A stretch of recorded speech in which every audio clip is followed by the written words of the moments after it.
Film की शुरुआत Africa रेगिस्तान से होती है, जहां पर 3 आर्किटेक्ट साइंटिस्ट क्लाइव पॉल और हार्वे प्राइवेट कंपनी लैंड के लिए उस रेगिस्तान में किसी खजाने की खोज में आए हुए हैं, जहां पर उन्हें एक अंडे के आकार की एक बलुआ चट्टान दिखाई देती है और उन्हें लगता है कि शायद ही वो जाना दफन है जिसकी उन लोगों को तलाश है। लेकिन जैसे ही वो लोग उस चट्टान को हथौड़ी की मदद से तोड़ते हैं, उसमें से एक क्रिएचर उन पर हमला कर देता है और तीनों साइंटिस्ट को वहीं बर्फ में कर देता है। अगले सीन में हम 2 साइंटिस्ट को देखते हैं जो कि स्पेस शिप ट्रायल रूम में फंसे हुए है, जहां काटें पर चढ़ते जी से बढ़ रहा है।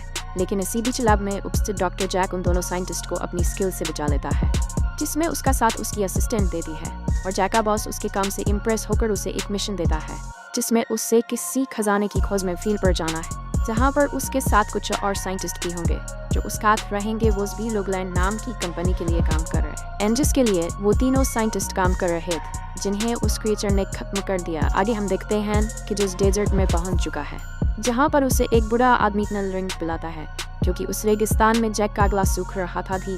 वहाँ पल नाम का एक कमांडर आता है जो उसे उसके बीच पर ले जाता है, जहाँ से वो सभी लोग ऑपरेट कर रहे होते हैं।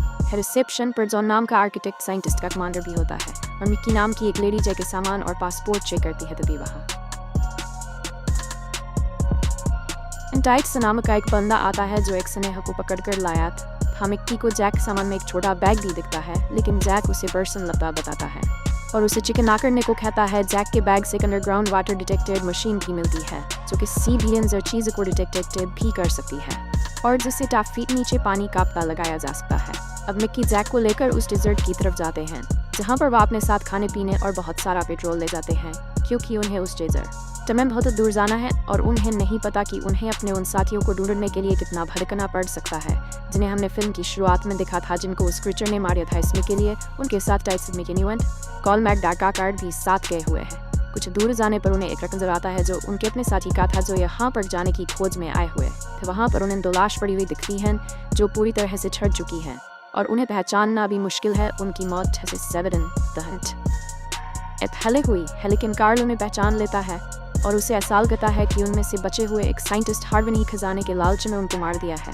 तभी टाइट्स उन्हें रेगिस्तान की दूसरी ओर बुलाता है, जहाँ पर उन 2 आदमी के पैरों के निशान दिखाई देते हैं और ज़ोरता है उन्हें लगे शायद ये निशान हार्वे की हैं जिसने पॉल और क्लाइव को मारा है। लेकिन जैसे ही वो कुछ दूर चलते हैं, एक पैर के निशान गायब हो जाते हैं और जैक की मशीन किसी खतरे को डिटेक्ट करती है और वो उस मशीन के डायरेक्शन की तरफ पढ़ने लगते हैं, जहाँ पर उन्हें एक कब्रिस्तान दिखाई देता है, जो कि अजीब सी बात थी क्योंकि इतने बड़ी डेजर्ट में ऐसा कैसे हो सकता है। जिसे देखकर टाइट्स को किसी रिलीजियस से जादू टोने का एहसास होता है और वो अपनी पॉकेट से एक लॉकेट निकालता है जो उसे एक बूढ़े आदमी ने दिया था। वो सभी लोगों को वहाँ से निकलने को कहता है, क्योंकि उसे यहाँ पर किसी अनजान खतरे का एहसास पहले ही हो चुका था। शायद उसे पता था कि यहाँ पर क्या चल रहा है।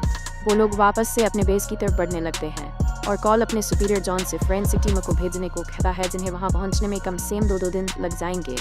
तभी उन्हें एक कंकाल नजर आता है जिसे कर्ट पहचान लेता है, क्योंकि हार्वे का एक एक्सीडेंट हुआ था जिस कारण उसकी पैर में प्लेट्स लगी हुई थी, जिससे सभी लोग समझ जाते हैं कि ये सभी मर्डर हार्वे ने नहीं किए। और कार्ल अपने साथियों के कातिल को ढूंढने के लिए आगे बढ़ने को कहता है, लेकिन मैग रात होने के कारण ड्राइव नहीं कर सकती, इसलिए वो लोग रात उसी जगह ठहरने को सोचते हैं और सभी लोग सो जाते हैं। लेकिन जैक की किस्मत को कोसता है कि वो यहाँ पर क्यों आया, क्योंकि वह फील्ड पर काम नहीं करना चाहता था। लेकिन उससे इस बात की तसल्ली है कि उसके साथ इस ट्रिप पर एक अच्छी चीज़ हुई और उसे मिकी मिली। आगे जैक उस डेजर्ट में स्केटिंग करने लगता है, तभी वहाँ पर मिकी आ जाती है और उसे उसकी मशीन के बारे में बताती है जो बहुत देर से आवाज़ कर रही थी। मिक्की जैक को पसंद करने लगी थी। जैक मिक्की से कर्ल और उसके रिलेशन के बारे में पूछता है, लेकिन मिक्की उसे बताती है कि वो पहले कॉल को पसंद करती थी और जैक उसे बताता है कि वो काम में इतना बिजी रहता है कि वो किसी दूसरे इमोशन के बारे में सोच भी नहीं पाता। अब मिक्की सोन चली जाती है, तभी जैक की मशीन फिर से किसी डेंजर को डिटेक्ट करती है। तभी जैक अपने आसपास से देखता है। उसी वक्त जैक को एक अजीब सा क्रिएचर दिखाई देता है, जिसे देखकर वो डर जाता है और सभी लोगों को उस बारे में बताता है। लेकिन कर्ल उसकी बात पर यकीन नहीं करता और कहता है कि ये अफ्रीका है, यहाँ पर से बहुत सारे जानवर हैं इस हजर में रहते हैं। तभी मिक्की देखते हैं कि हार्वे की बॉडी वहाँ से गायब है और कार्ल जैक को इन सब का जिम्मेदार मानता है और उसे लगता है कि जैक उन सभी लोगों के साथ मजाक कर रहा है। लेकिन जैक उसे बताता है कि वो एक साइंटिस्ट है और वो उन लोगों का साथ देने यहाँ पर आया है, ना कि किसी तरह प्रैंक करने। तभी टाइट्स उन लोगों को एक क्रिएचर के बारे में बताता है जो बहुत सालों पुरानी है और उसके कन में वही अकेली बची हुई है और वो इसी अफ्रीका डेजर्ट में रह रही है। वो अपनी शिकार की सिर्फ हड्डियां ही छोड़ती है, लेकिन कार को बॉय टाइट्स की ऐसी बातें मनगढ़ंत कहानी की तरह लगती हैं और वो टाइट्स पर यकीन नहीं करता कि फुटप्रिंट नजर आते हैं जो काल को उसी कातिल के लिए कहते हैं और काल उसे ढूंढने के लिए मेघरंगर में ले जाने को बोलता है, लेकिन मेघरंगर आगे नहीं बढ़ना चाहती। इस कारण वो सुबह होने पर आगे बढ़ते हैं, जहाँ पर वो उन्हीं फुटप्रिंट की मदद से आगे बढ़ते हैं, जहाँ पर काल को एक अजीब सा कातिल नजर आता है जिसे वो स्नाइपर से मार गिराता है, लेकिन वो एक मिट्टी की तरह भड़बड़ा के गिर जाता है। वो सभी लोग उसके पास जाते हैं, जहाँ पर उन्हें सिर्फ अपने दोस्तों के कंकाल मिलते हैं जिन्हें बोट ट्रक में रख लेते हैं और वहाँ से जाने लगते हैं।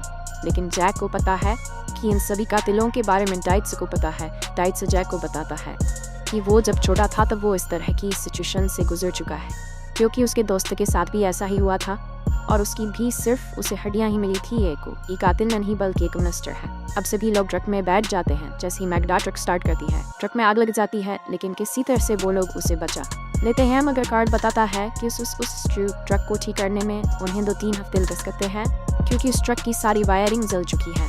मिकी बेस से कांटेक्ट करने की कोशिश करती है, लेकिन उन्हें कोई भी कनेक्शन नहीं मिल पाता और वो लोग अब रास्ता भी भटक चुके हैं और उनका ट्रक भी खराब है। यह देखकर बहुत ही ज़्यादा निराश हो जाता है और उन्हें यहाँ से किसी तरह निकलने के लिए कहता है मेघरंगर रेस्क्यू टीम 2 दिन में आ जाएगी और हमारे पास खाने पीने की सारी चीज़ें हैं जिससे हम आसानी से सर्वाइव कर सकते हैं। अब सारे लोग वहीं अपना डेरा डाल लेते हैं और अपनी रेस्क्यू टीम का वेट करने लगते हैं।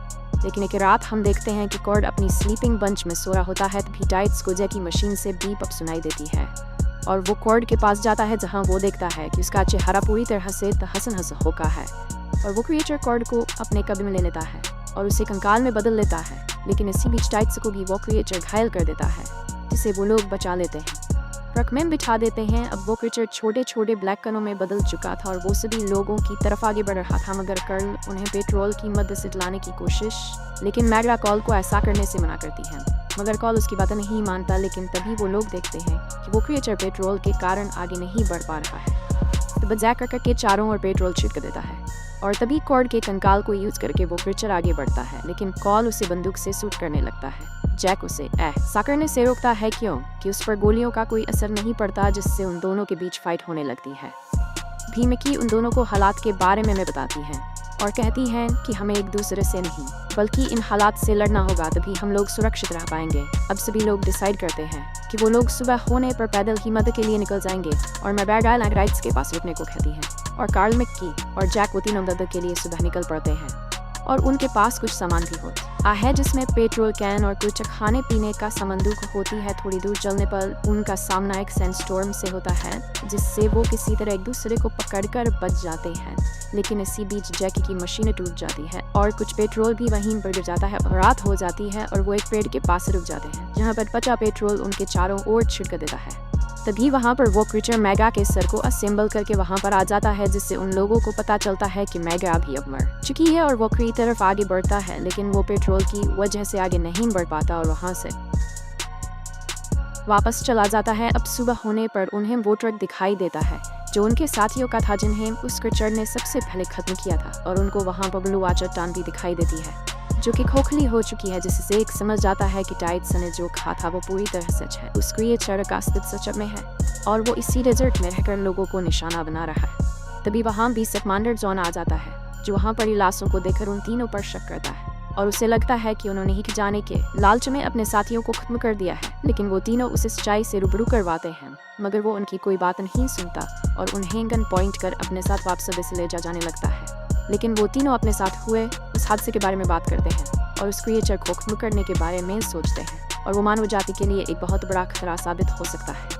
इस कारण वो उस क्रिएचर को खत्म करने का सोच कॉल जॉन पर गाड़ी की खिड़की से हमला कर देता है और उसे बेहोश कर अपने साथ एक माइंड की तरफ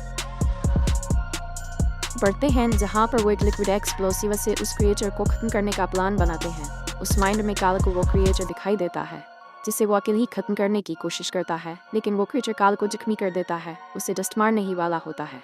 तभी जैक उस माँ का ध्यान अपनी तरफ खींचता है और काल को बचा लेता है। कॉल जैक को थैंक यू कहता है, लेकिन तभी वो क्रिएचर फिर से कॉल पर अटैक कर देता है और उसका पैर पकड़कर उसे उस माइन के अंदर खींचने लगता है।